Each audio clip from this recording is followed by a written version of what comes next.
Okay, so today we're going to talk more about common logarithms, which you guys remember is a log with a base of what? 10. Okay, so if you're doing the common log, that is the button on your calculator, the log button. Okay, so that's what you guys used to find A and B. Okay, so if you didn't write your answers down for those, will you make sure that you have them? And if this runs to the nearest 10,000, how many decimal places is that? Yep, so you should have that rounded to 4 decimal places.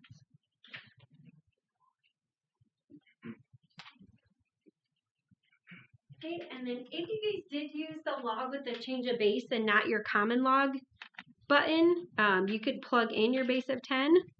Okay, but for this you can just use log. So for the log of 8, you guys should have 0.9031. Okay, and then for the log of 0.05, you have negative 1.3010. So don't drop that 0 if you are rounding to 4 decimal places. Okay, you are going to keep that to show that you are rounding to the nearest 10,000th. Okay, any questions for me about calculating the log with your calculator? Good. All right, now we're going to learn about something called the change of base formula. So when you're doing the change of base formula, you can use the common log, and that's the one we're going to use the most. So if you have the log base b of x, you can rewrite this as the log of x divided by the log of b. Okay, and this would be the common log. Okay, and we are going to box that in with a highlighter because we're going to put something else next to it. But this is the one that we're going to use the most. Okay, this is the change of base formula with the common log.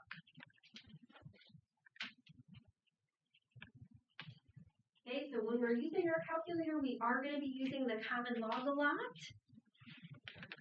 But if you need to use the change of base formula without a calculator, sometimes it's better not to use the common log. It's better to use the log with the same base. So let's say you have log base y of x. If you have the log base y of x, instead of using the common log, you can do the log base b of x over the log base b of y. Okay, so this would be logs with the same base. Okay, that is not the value of 10. Okay, if it's 10, we're going to use that first one.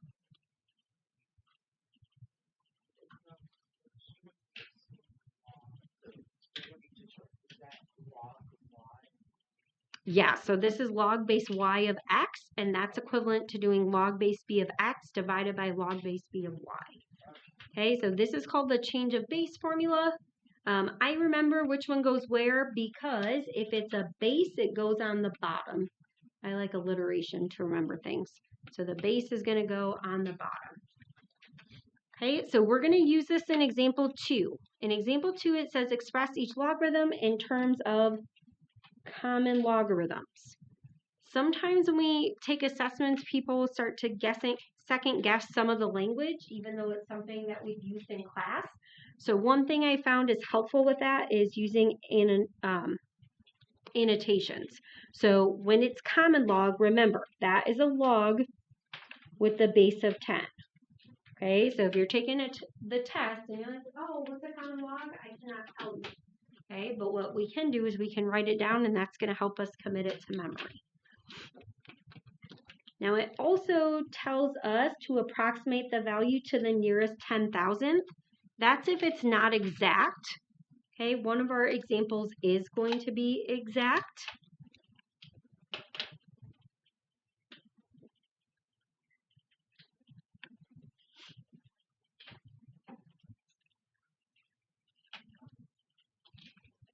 Okay, so for the first one, we have the log base 32 of 8. So if we're writing it with common logarithms, all we have to do is the log of 8 divided by the log of 32. So it asks you to express that in terms of common logarithms.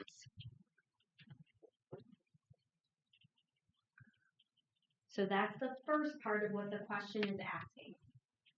So we're using that change of base formula, okay, to rewrite. All right, I want you to do that with part B. And then we're going to go back and finish them together, okay?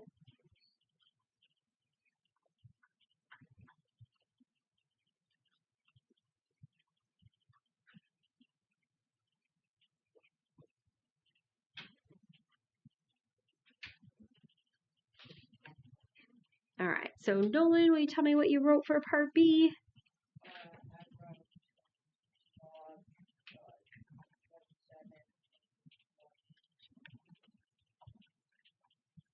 Great. Okay, so the log of 27 over the log of 8. Okay, so now we're going to approximate the value to the nearest 10,000th. Okay, so in the first one, we can just do the log of 8 divided by the log of 32. Okay, and you get 0.6. So that is an exact value. So we're going to leave it just like that. We're not going to put 0.60000 because that would look like we rounded it, and this is an exact value. Okay, if your calculator has the change of base, you could also check it with that. If you go to math, and then the log base, 32, and then 8, and those should be equivalent. All right, so I want you to go ahead and calculate part B.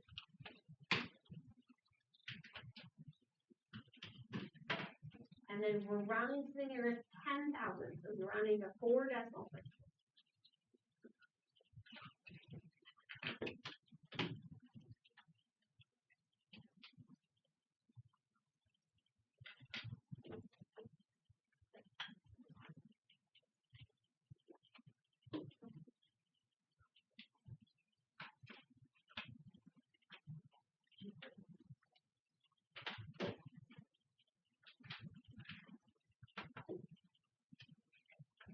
Okay, now when you're rounding to 4 decimal places, sometimes if it ends in a 9, we can second guess ourselves. Also, I want you to double check if you notice you don't get the same decimal that I do, make sure you're closing that parenthesis. Okay, so you have 1.58496 ... So I always look at that 5th place. If it's a 9, you can look at this number, 49, right? 49 is going to round up to 50. Okay, and I did look and most of you guys did that, so that was great. Okay, 1.5850. Okay, now I told you that sometimes this is going to be helpful. That is only going to be helpful in a case like this where you have an exact value. So I'm going to show you that. That's not something you would have to do on this problem because it just says the common log and then evaluate. Okay, but I want you to see why this is useful in the first place. So another way that you could evaluate this, let's say you were in a no calculator situation. Okay, then what you could do is look at 32 and 8. 8 and 32 can both be written with a base of what? Yeah, they can both be written with a base of 2. Okay, Akua, how would I write 8 with a base of 2? 2 to the power 3. 2 to the power 3. Okay, so write that down with me. All right, and then Emerson, how are we going to write 32 with a base of 2? Good. Okay, now if we do that, remember what we talked about yesterday. Also, I'm not changing any values here. 2 to the 3rd is 8, 2 to the 5th is 32. But I'm going to use one of our rules from yesterday, one of our properties. Remember the power property? Where can I put the power? In front. So it's going to be 3 times log base 2 of 2. Okay, 5 times log base 2 of 2.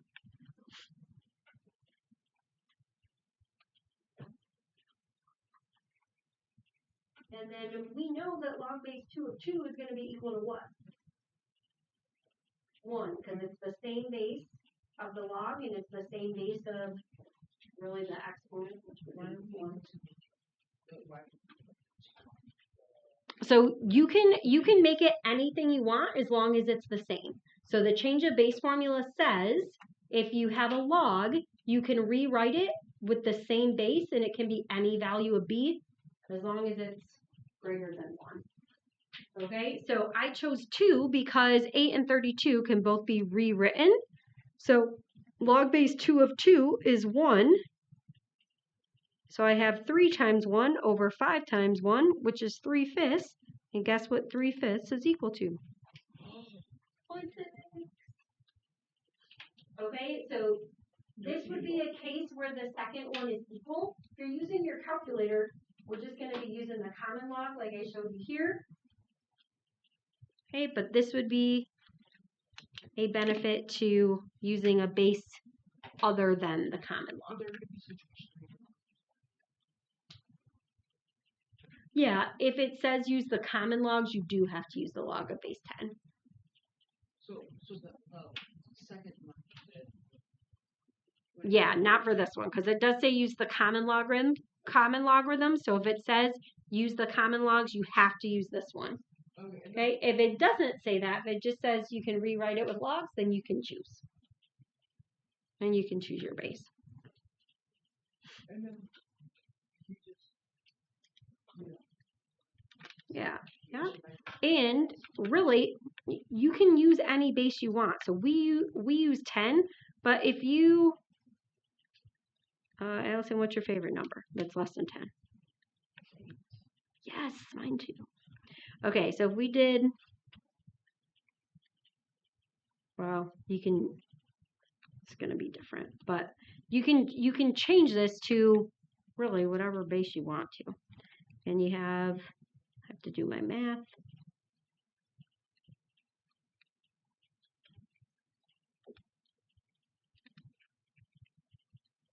Okay, so if you wanted to use log base 8, because that's your favorite number, like me and Allison, then you could absolutely do that, and you get the same answer. Okay, so only if it says common logs, you have to use base 10. But you should get it no matter what base you have because of your common log property, your formula. Now, in chapter 7, we solved inverse equations. Okay, and when we did those, we had to rewrite them with the same base, which was similar to what we did here. Today, we're going to use a new way to solve. We're going to use inverse operations. So the inverse of a log function is an exponential function. That's something that we've been talking about. That means we can use logs to solve exponential equations. Yay! Okay, we can and we will. And in chapter 7, we rewrote both sides with the same base. That means every question we had could be rewritten with the same base, but that is not always the case. So the problems we're going to see in this section, you cannot write with the same base, and so we have to take the log of each side to solve.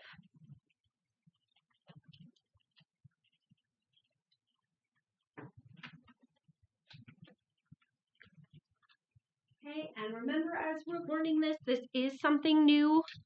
Okay, a lot of things we've done this year, you've had a little bit of background knowledge from Algebra 1. Okay, but logarithms are not easy, so we're going to give ourselves some room to process. Okay, we're going to remember that we can do challenging examples. We're going to be here doing those together. Okay, and I'm going to be giving you guys help along the way. And then you will have homework tonight that is going to reinforce those skills, okay? All right, so we're going to do just a very simple example here. 8 to the power of x equals 50. Okay, now 8 we can rewrite with a base of 2, 50 we cannot. So that's why we can't use the same strategies that we used earlier. So what we're going to do is take the log of both sides. The correct way to write that is to write the log on the left side. So it would be the log of 8 to the power of x is equal to the log of 50. The reason why we do this is because we can use the power rule. So remember, the power rule tells us that we can take that exponent and put it where? Or put it in front. Okay, so we're going to rewrite it using the power rule. Okay, so if this x comes down in front, I now have x times the log of 8 equals the log of 50.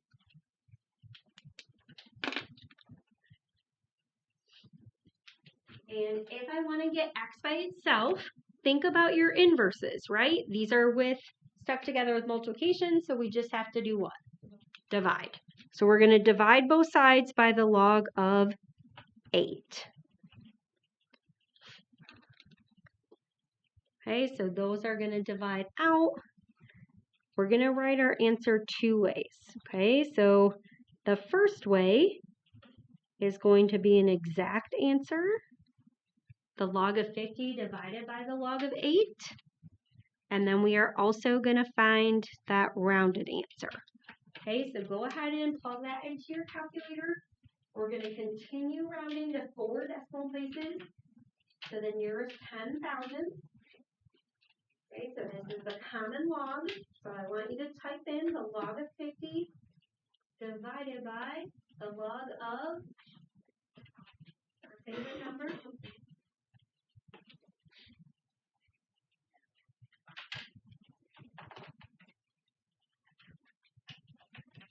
Okay, and then when you round to 4 decimal places, you have 1.8813.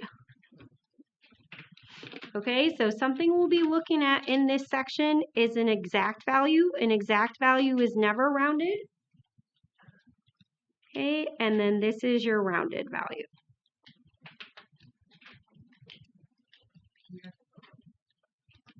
Yes. For this, I want you to put both.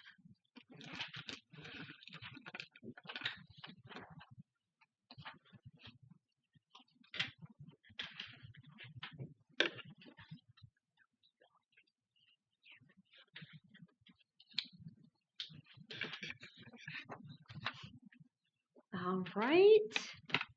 So example 3, we are going to be solving rounding each to the nearest 10,000. When you do this, you are not going to be rounding until the very end. Okay, so it's 4 places.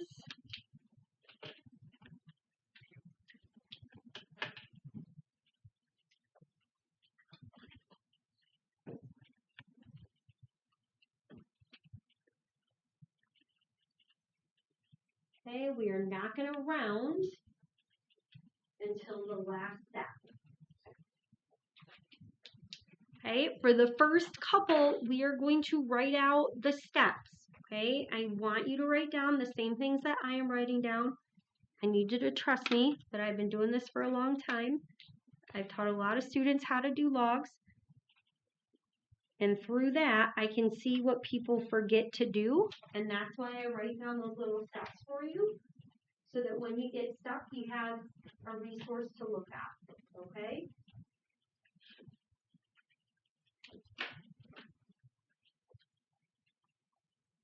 Okay, so our first step is going to be exactly what we did in the last one. We are going to take the log of both sides.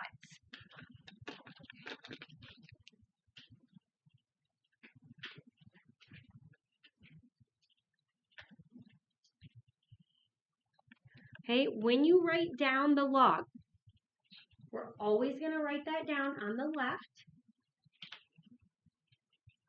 So log 4 to the power of x minus 1 equals the log of 5.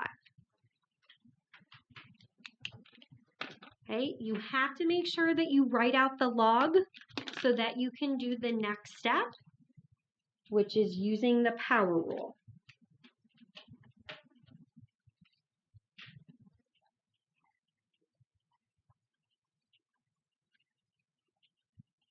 Now, in the last one that we had, our power was only one value. It was a monomial. X minus 1 is a binomial.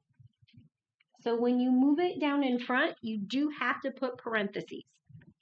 They are mathematically necessary at this step. Okay, so we move that x minus 1, which was the power, and move that exponent in front.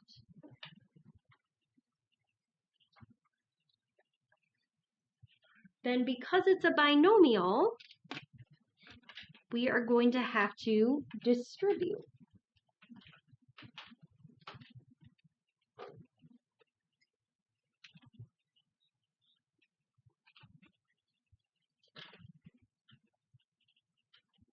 So when you distribute, that means you're going to take the log of 4 and multiply it by x, and then we're going to multiply it by negative 1.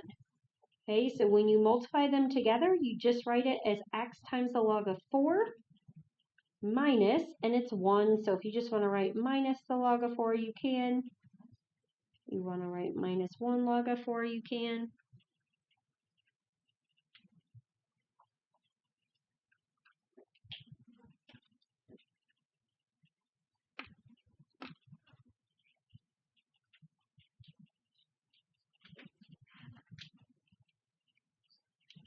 Okay, after that, you want to isolate the variable on one side.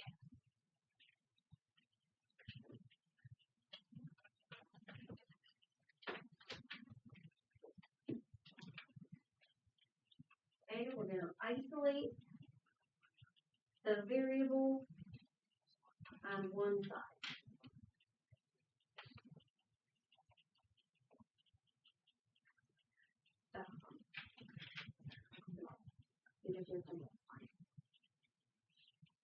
Okay, so that means we want to get the term with x by itself.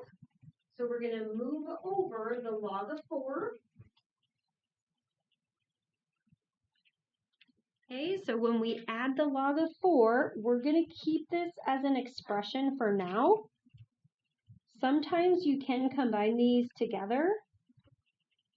Okay, so here I have the log of 5 plus the log of 4.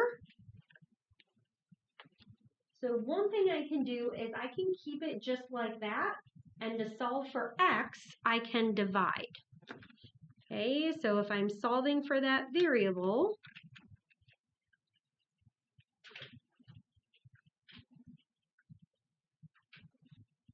I can just divide each side by the log of 4.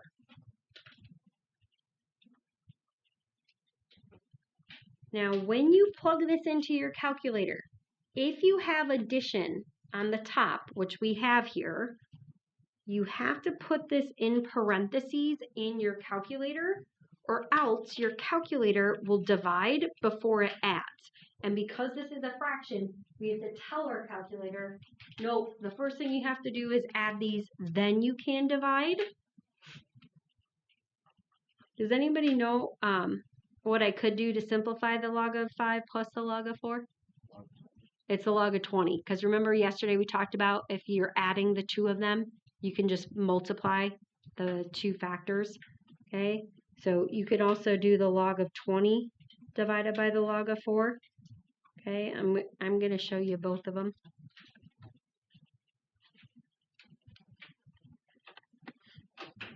Okay, so here I'm going to put in my parentheses.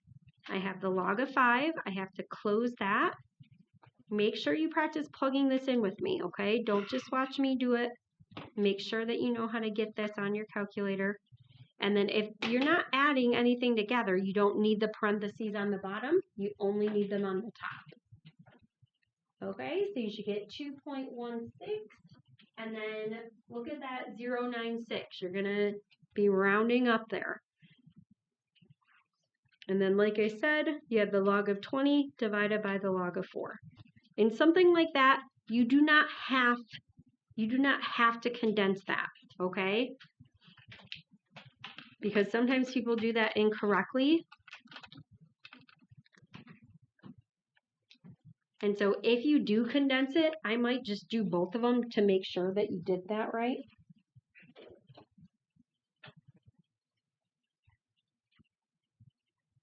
Okay, so x is approximately 2.1610.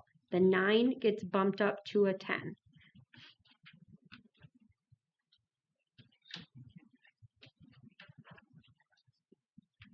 Yeah, so we'll use the approximation there since when we have it rounded. But it's okay if you put equal. That's just what you'll see me writing. All right, now based on what we did in part A, I'm going to have you try the first few steps in part B.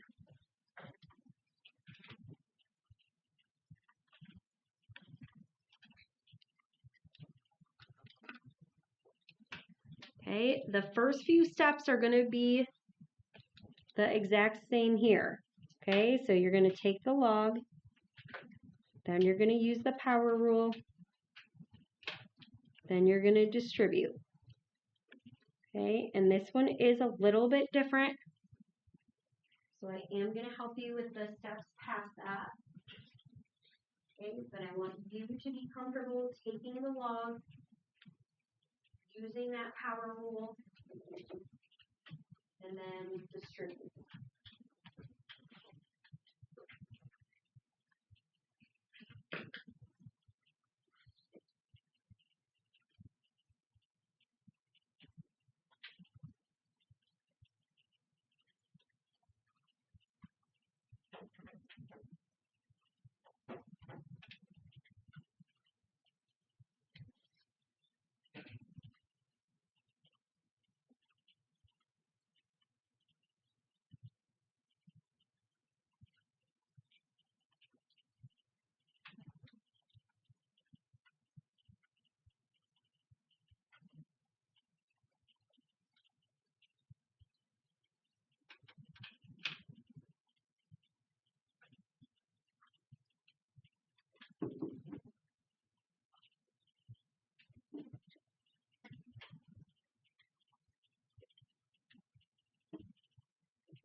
Okay, so you do have to use the power rule on both sides. Don't forget,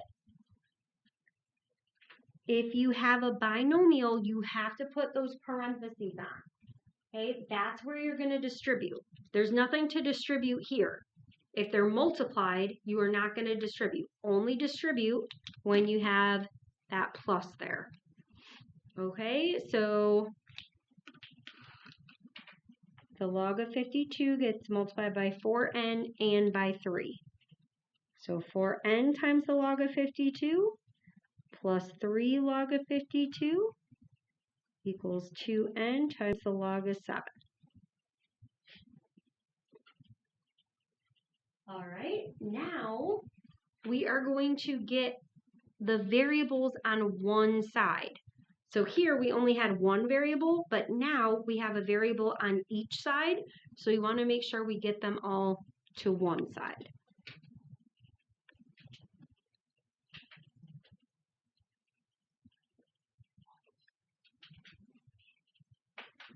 Okay, so after you distribute, let's look and see what we have. We have 2n log of 7, we have 4n log of 52, and we have 3 log of 52. So anything with a variable needs to be moved to one side. If you already have a variable here, I would just move the 4n over. So we're going to subtract 4n log of 52 from both sides.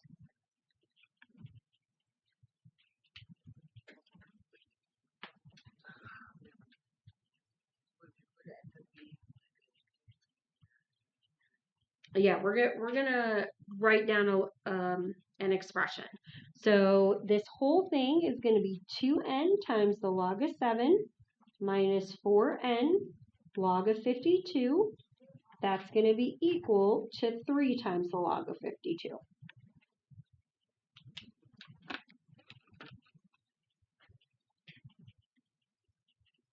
Now, there's a reason why you want to get all the variables to one side if you have more than one variable, okay? You really only want there to be one variable, one x or one n.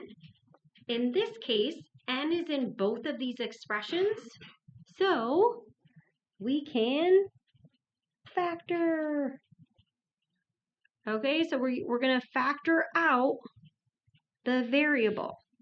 Okay, that is the GCF there. Okay, so if we factor it out, we're just dividing both of those by n. I want you to write with what you're left with inside, okay? So if you factor out the n, I want you to write what you're left with after you factor it out.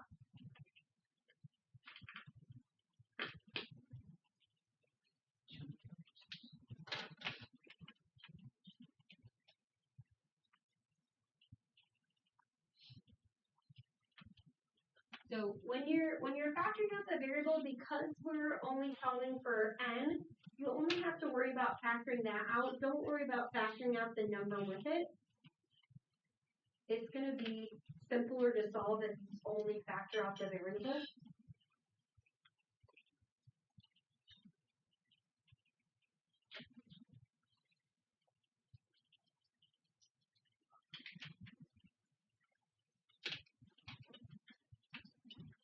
Okay, so Jack, if you do 2n log of 7 divided by n, what did you get inside there for that first part? 2 times log of 7 Yeah. minus 2n times log of 52. And then did you take out the 2? Yeah. Okay, so if you just take out your variable, you'll have 2 log of 7 left in the first expression. Here you'll have 4 log of 52. Okay, and the reason why I'm telling you to not take that out is because now you just have multiplication. So you can divide both sides by, yes, that expression. Okay, and because that is such a large expression, I'm okay if you put quotes on this side and only write it on this side that you're going to be plugging into your calculator. So if you want to write 2 times the log of 7 minus 4 times the log of 52, on this side you can, and then these quotes just mean this is the same thing that's below. Okay, and this is going to help us find our value for n. So once you factor out the variable, you're going to divide. Okay, so go ahead, plug that in your calculator.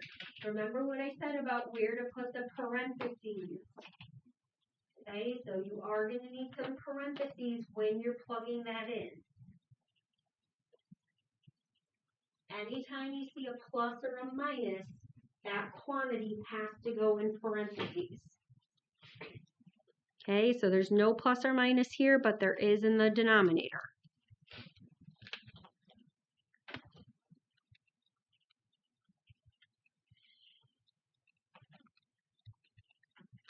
Okay, so you have to make sure that you put them there. You have 2 log of 7 minus 4 log of 52.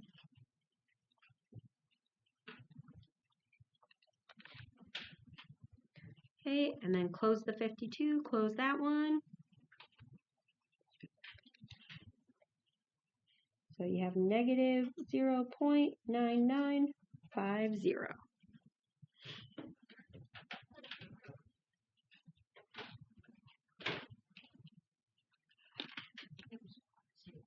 All right, we ready to follow on our own with these steps? Ready or not, here we come.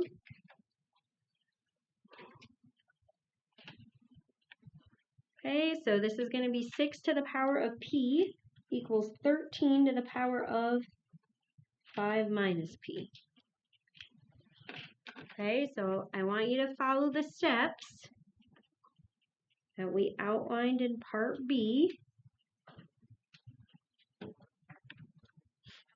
Sometimes I think it helps to categorize those.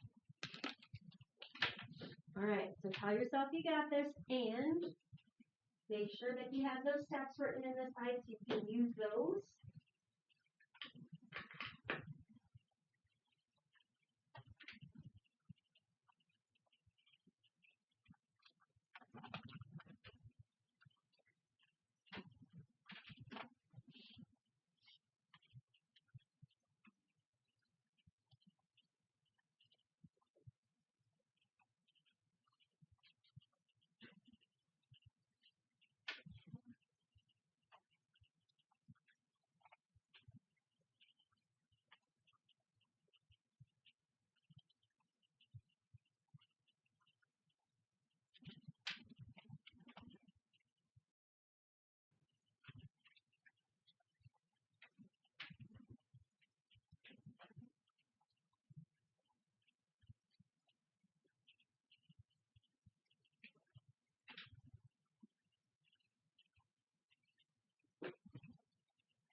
All right, you can check your progress with me if you would like.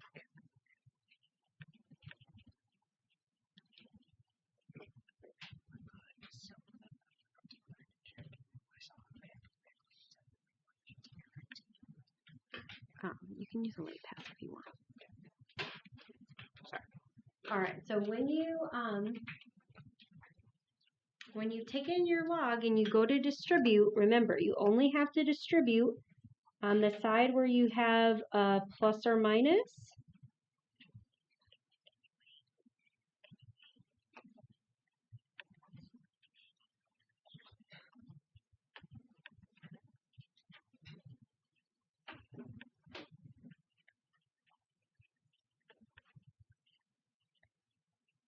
Okay, hopefully we got to here where you have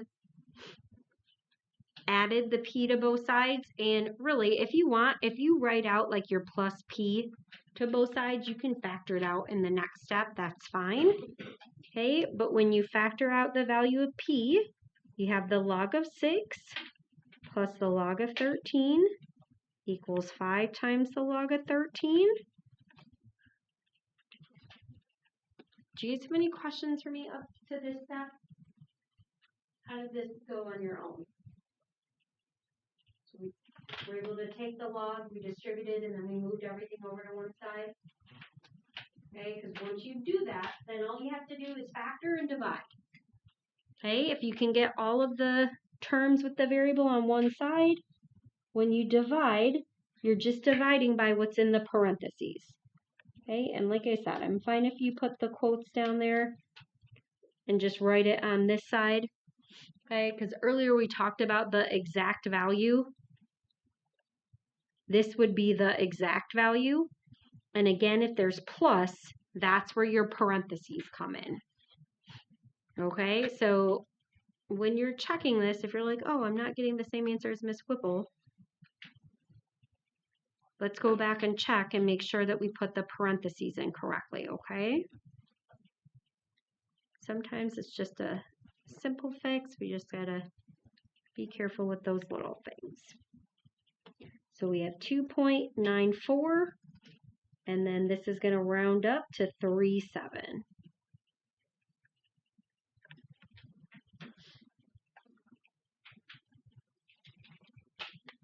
All right, good work. Now, we are going to solve an exponential problem with logarithms. Okay, so this problem that we're going to do is similar to what you've seen in Chapter 7. So we're going to have to do some recalling from Chapter 7. It says there's initially 2,000 bacteria in a culture, and that the number of bacteria triples each hour. The first thing we're going to do is write an exponential growth function to represent that situation. And we've talked about a few different exponential growth models. We talked about one where you add the rate, you do 1 plus r. When it's a rate, that's normally a percentage. We also talked about just the standard form of an exponential equation, y equals a times b to the x. And if it's a growth function, what does that mean about the value of b? No, sir. It has to be greater than 1. Yep, the absolute value has to be greater than 1. Okay, which we will have here. So when you are thinking about what you're going to plug into the equation, do you remember what a represents? Yep, the initial value. Okay, and remember how we looked at those tables? And in the tables, if it was exponential, you had to write out the equation. Remember, if you found something they had in common, you wrote out the equation? Please say yes, because you did a good job on that in your test. So when you were doing the tables, you had to write an exponential function, right? So you also had to identify the common what? In an exponential. Common ratio, yep. Okay, so that value of b, that base, that is the common ratio. That's what you guys plugged in. Okay, so the base is going to be the common ratio in an exponential function. Okay, now we aren't given data for this, but it does tell us that the bacteria triples each hour. So if it triples each hour, what is our common ratio? Yep.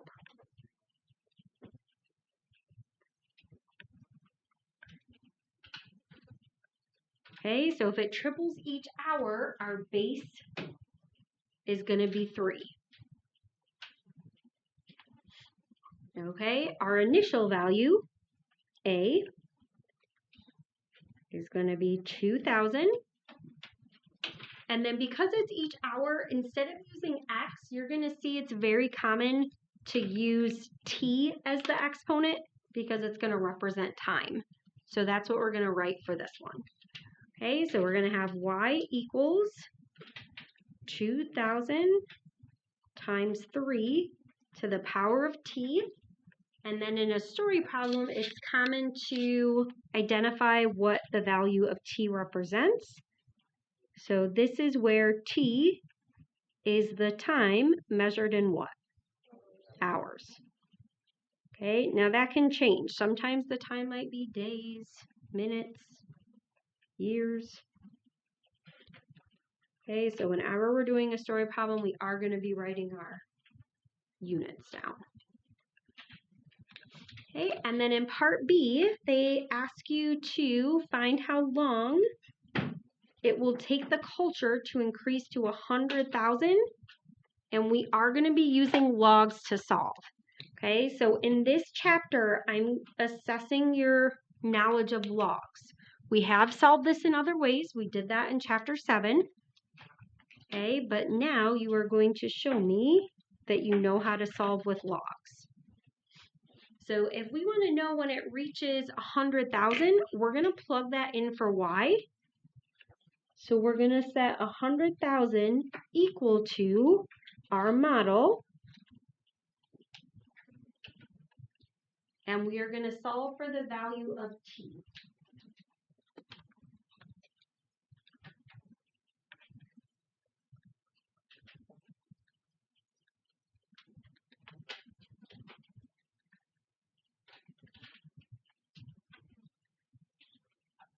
When you are solving this, you want to isolate the exponential part of the function, which is the base.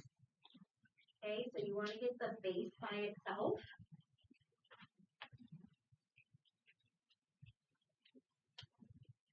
Okay, so in this case, your base value is 3 to the t. So I'm going to start by dividing both sides by 2,000. Which is going to leave me with 3 to the t on the right.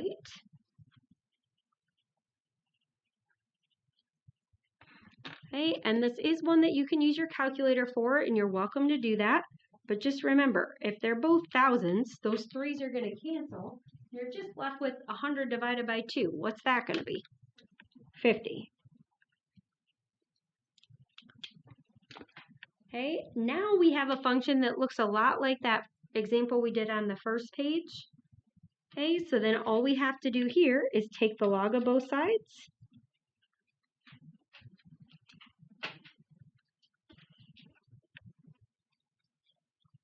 And when you take the log of both sides, you can write it right in this step. Okay, just again, write it on the left. Okay, we don't write the log behind there.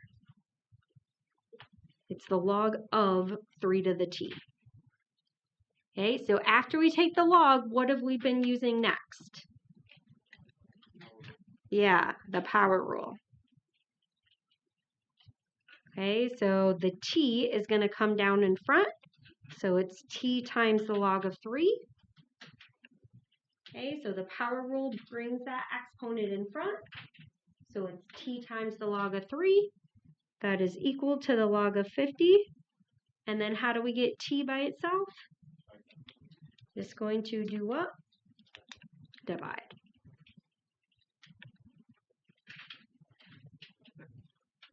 Okay, so divide.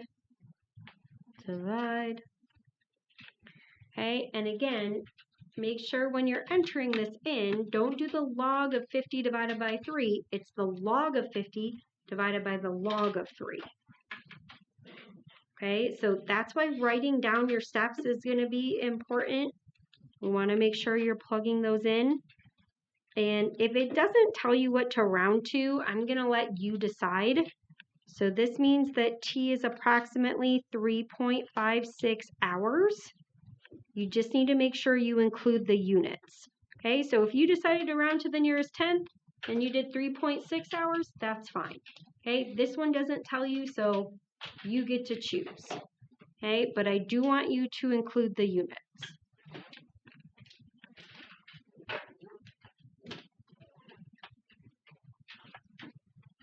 Okay, and then your 8.2 homework, I'll put that up on the board for you.